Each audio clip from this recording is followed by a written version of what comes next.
जय हिंद दोस्तों। देखिए, जैसा कि हमने आपको पहले भी कहा था कि यहाँ पर रेलवे जो है यहाँ पर 3 साल का एज रिलैक्सेशन आपको आराम से देगा और धीरे-धीरे देखिएगा वैकेंसी में काफ़ी सारे चेंजेस यहाँ पर आएँगे। तो यहाँ पर फाइनली रेलवे ने नोटिस निकाल कर रात को नोटिस दिया है कि यहाँ 3 साल का एज रिलैक्सेशन यहाँ पर एएलपी वैकेंसी में दिया जा रहा है।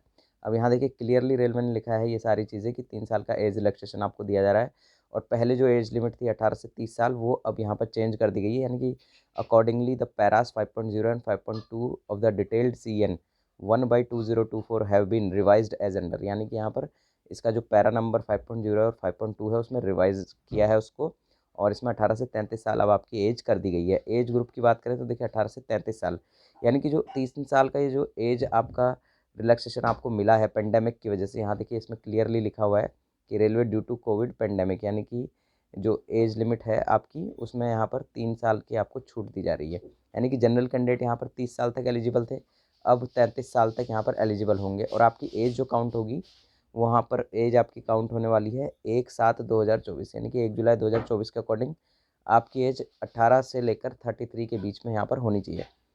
दूसरी जगह यहाँ पर बात एक और आ रही है कि क्या ये एज रिलैक्सेशन जो है यहाँ पर SC ST और OBC को भी दिया गया है, तो यहाँ पर ऐसा नहीं है। उनको जो उनका एज रिलैक्सेशन यहाँ उनकी कैटेगरी एज रिलैक्सेशन दिया जाता है उसके अकॉर्डिंग ही उनको यहाँ पर ये मान्य होगा। ये भी रेलवे ने क्लियरली यहाँ पर मेंशन किया हुआ है, आप पढ़ सकते हैं पॉइंट नंबर 2 में। ये देखिए SC ST and OBC candidates applying against UR vacancies will not get any age relaxation.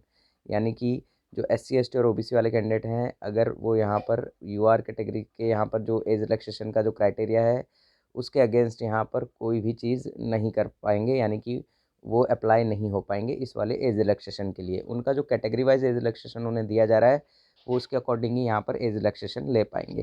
तो ये चीज़ भी यहाँ पर रेलवे ने क्लियर कर दी और यही चीज़ यहाँ पर एक्स सर्विसमैन के लिए भी क्लियर कर दी। तो यहाँ पर इस नोटिस को अच्छे से देखिएगा।